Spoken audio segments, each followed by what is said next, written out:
Hello once again. My name is Don Archman, Editor-in-Chief of HideNet Market Reports. Today is January 8th, 2018. That's 2018. Want to wish everybody a Happy New Year. Happy, healthy, and prosperous New Year to all our viewers. We're back after a couple-week hiatus, and the market has been very quiet, which is not abnormal during this time of year. From Latin America, Ronald Guel reports that Brazilian prices are basically unchanged. There's talk of $1 to 90 cents to $1, but somebody who was a very big buyer told us 95 cents to $1. That's what's going on there. But business has not been terrific because of Europe's lack of European holidays, and China is not exactly running in to buy. In Argentina, prices are steady. Rawhide prices are steady. There's a drop in automotive demand for Argentina's tanners, which has affected the Frigorificos. So the market should go down, but it hasn't for raw fresh green hides.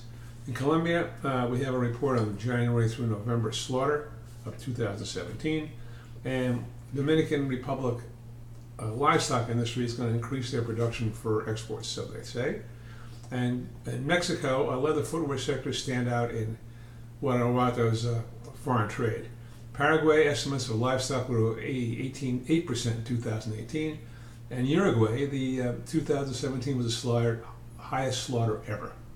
Our European this week, Madril Guolo, who lives in Bologna, and now I think lives in Milan as well, a two-city guy.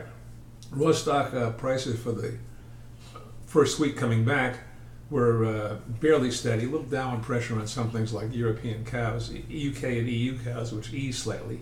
But there's a lot of offers of US material, especially wet blue, which is putting a damper on any hope for price increases in Europe of that kind of material. Bulls are steady in Europe, but the kill is coming off, so they might even increase. We'll see in the next week or two. Everybody's waiting for Pitti in Florence, which starts in a few weeks and gives a clue about the winter selling season. And that's it from Europe. North America, by the way, there was before the holidays, American exporters tried to sell more wet blue into Europe, and they were moderately successful, but they couldn't get the full prices they would have liked. One American exporter told us this week that he was going to raise his prices because of the weakness of the dollar against the EU. We'll see what happens. North America this week, it was a quiet holiday week. There were holidays, Mondays were closed for Christmas and New Year's, which curtailed trading. Prime Asia announces that they're going to increase their tanning capacity in Asia to follow up a surge in demand. There's a story about global auto sales setting records. The Texas market was about steady between $53 and $54 FOB, with asking price at $56, $57 ignored by buyers. But the packers don't seem anxious to sell. There's a story about global auto sales that's setting a record in 2017, although there's stories that it won't be like that this year. Combined export sales for the week ending last Thursday were 303,900. Combined outstanding was down 1%, which is good. That means shipments are picking up.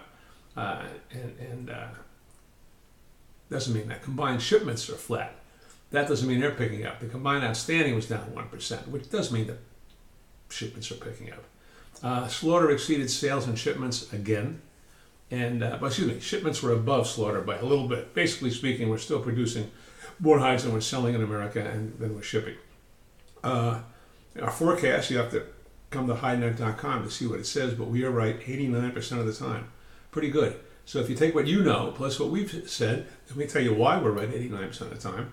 You should have a very, very good pulse for the market and could help your profits in the coming year or any year. Our market observation section this week says, where are all the hides? There's millions of hides unaccounted for in the USD numbers. So you can read about that in this week's edition too. Also, don't forget we have This Week of Leather, which talks about the leather trade worldwide. Our international report, which covers, I think now, about 30 different countries.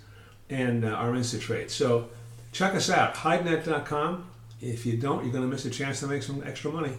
Thanks for watching. We'll see you next week. Bye.